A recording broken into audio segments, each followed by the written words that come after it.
आणि त्यामध्ये 1 ते 100 संख्यावरील प्रश्न आपल्याला मंथन परीक्षेसाठी किंवा कोणत्याही स्पर्धा परीक्षेसाठी येतात ते बघायचे. चला तर मग आज आपण 1 ते 100 मध्ये दिलेले अंक किती वेळा येतात हे आपण पाहणार आहोत. बघा मी सुरुवातीला फळ्यावर तुम्हाला एक चार्ट तयार करून दिलेला आहे. या चार्ट मध्ये 0 ते 9 संख्या लिहिलेल्या आहेत. मग ह्या 0 अंक किती वेळा येतो? मग कशामध्ये? तर 1 ते 100 मध्ये 0 अंक किती वेळा येतो? 0 अंक येतो 11 वेळा आणि 1 अंक येतो 21 वेळा. मग बाकीचे 2 ते 9 हे अंक येतात 20 वेळा. बघा 2 पण 20 वेळा येतो, 3 20 वेळा येतो, 4 20 वेळा येतो, असे 9 पर्यंत ते 1 ते 100 मध्ये 20 वेळा येतात. आता हेच अंक 0 ते 9 हेच अंक असणाऱ्या संख्या किती? आता हा किती वेळा येतो आणि संख्या किती यामध्ये फरक काय आहे?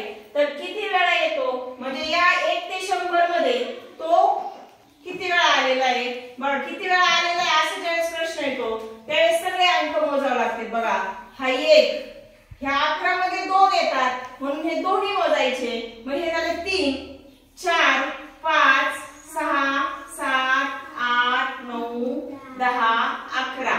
आणि आता इथं ही 11 ची लाईन असती 12 13 14 15 16 17 18 19 आणि अजून एक कुठे राहिला 100 चा 20 आणि अजून एक कुठे राहिला 10 चा. म्हणजे असा हा जिथं जिथं 1 असेल ते सगळे मोजायचे तेव्हा ते 21 वेळा होतात. किती वेळा होतात? 21 वेळा. म्हणजे जे हा अंक 21 वेळा येतो. पण हाच प्रश्न असा विचारला 1 हा अंक असणाऱ्या संख्या किती? मग संख्या मोजताना काय करायचंय? संख्या मोजायच्या ना दाखले फक्त. मग आता हे डबल धरायचे का 11? नाही धरायचे. मग 1 2 3 4 5 6 7 8 9 10 11 12 नंतर 13 14 15 16 17 18 19 20. किती संख्या येतात? 20 संख्या. मग किती वेळा येतो? वेळा येताना 1 का वाढला? तर 11 मध्ये 2 1 1 का नाही म्हणून ते 1 वाढला. मग असं प्रत्येक संख्यामध्ये असतं. 2 ला 2 22 म्हणजे 22 मध्ये 2 2 असतात, 33 मध्ये 2 3 3 असतात. मग तिथं वेळा मोजताना तो डबल धरायचा परंतु संख्या मोजताना ती एकच संख्या धरायची. मग आता इथं एकच स्थानी हे दिलेले अंक असणाऱ्या संख्या किती असं विचारलेले. मग आता 0 हा एकक स्थान. एकक स्थान म्हणजे कोणतं स्थान? समजा मी आता 10 संख्या लिहिली, हा दशक स्थानी आणि हा एकक स्थानी. मग एकक स्थानी असणारा मग 0 एकक स्थानी असणाऱ्या संख्या किती असं विचारले तुम्हाला. मग आता ह्या संख्या मोजा. आता बघा इथे 100 मध्ये 2 0 आहेत. मग ह्याच्यात स्थान कोणतं आहे? एकक दशक शतक. मग यातला फक्त एकक स्थानचा 1 धरायचा. नंतर हा 2 3 4 5 6 7 8 9 आणि 10 एकक स्थानी 0 असणाऱ्या संख्या किती? 10 संख्या. मग 1 हा अंक एकक स्थानी असणाऱ्या 20 संख्या येतात. किती येतात? 20 संख्या आहेत. आणि 2 ते 9 मधल्या ह्या सगळ्या 19 संख्या आहेत. किती संख्या येतात? 19. मग लक्षात ठेवायला सोपं आहे. फक्त 0 आणि 1 वेगळा आहे. 0 11 वेळा येतो, 1 21 वेळा येतो. 0च्या संख्या आहेत 10 आणि 1च्या संख्या आहेत 20. बाकी सगळं 2 ते 9 मध्ये 20 वेळा येतात. 2 ते 9 आणि संख्या 19. फक्त एवढंच लक्षात ठेवायचं आपल्याला. हे एवढा मोठा चार्ट लक्षात ठेवायचा नाही. फक्त एवढं लक्षात ठेवायचं काय? 0 आणि 1 साठी 0 किती वेळा येतो? 11 वेळा येतो आणि 1 किती वेळा येतो? 21 वेळा येतो. मग 0च्या संख्या किती येतात? 10 आहेत आणि 1च्या संख्या किती आहेत? 20 आहेत. बाकी मग इथं 2 ते 9 किती वेळा येतात? 20 वेळा येतात आणि संख्या मात्र 19 येतात. हे 2 ते 9 साठी. हे कशासाठी आहे? 2 ते 9 साठी. मग एवढं लक्षात ठेवायचं. त्याच्यातच मी दुसरा एक चार्ट बनवलेला इथं 10 ते 100 संख्या मध्ये 2 अंकी संख्यामध्ये येणारे अंक येते. 2 अंकी संख्यामध्ये मग आता 0 ते 9 2 अंकी संख्या म्हणजे फक्त यातली आता पहिली लाईन जाणार. कोणती? ही 9 पर्यंतची पहिली लाईन. ही मोजायचीच नाही. 2 अंकी म्हणलं आणि हा 100 नाही मोजायचा.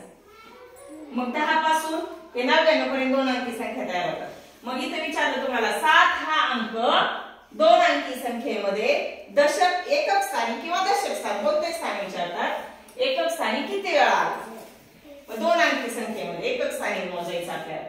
मग ही 7 येईल का त्याच्यात, नाही येणार. मग 17 पासून मोजायचं. एकक स्थान म्हणजे समजा 17चं हे एकक स्थान आणि हे दशक स्थान. मग 1 2 3 4 5 6 7 8 9 किती वेळा आला, 9 वेळा आला. किती वेळा आला, 9 वेळा आला 2 अंकी संख्येमध्ये.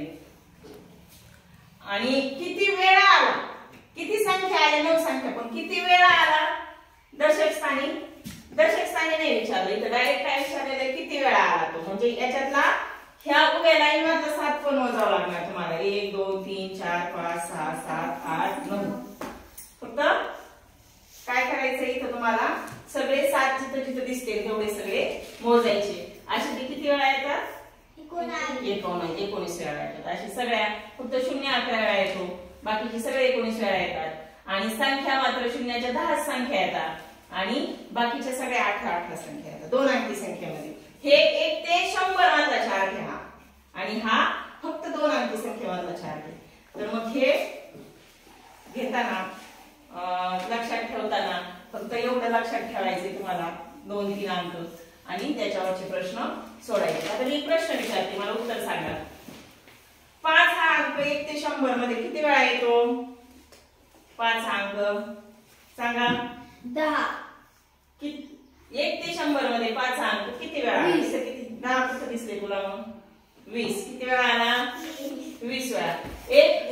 हे सांगितलं तू काय एकक स्थानी अंक असणार संख्या, म्हणजे 5 हा एकक स्थानी असणार, मग ते 10 वेळा आहे फक्त. इथं बघा सगळं 10 वेळा आहे एकक स्थानी असणार. आणि एकक स्थानी असताना हे सुद्धा एकक स्थानी येतं. कळालं का, समजतंय तुम्हाला. आता पुढचा प्रश्न बघा. 7 हा अंक 1 ते 100 मध्ये किती वेळा येतो सांगा. 7 हा अंक किती वेळा येतो, इथं वेळा बघायचं कुठे, 20 वेळा. आणि 7 हा अंक असणारे संख्या किती, 2 ते 9 आलं का बिनधास्त 19 म्हणायचं. 2 ते 9 मध्ये 2 असेल, 4 असेल, 3 असेल, 5 असेल, 8 असेल, 9 असेल.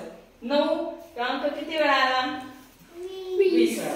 आणि 9 अंक असणाऱ्या संख्या 19. मग आता येतील यावरचे प्रश्न सोडवता. उद्याच्याला हे पाठ करून यायचं सगळं. काय पाठ करायचं, 0 आणि 1 हे बाजूला पाठ करायचं. आणि बाकी मग 2 ते 9 सारखंच आहे सगळं. फक्त 2 संख्या 0 किती वेळा आला आणि किती संख्या एवढं उद्या तुम्हाला मला सांगता आलं पाहिजे. चालेल.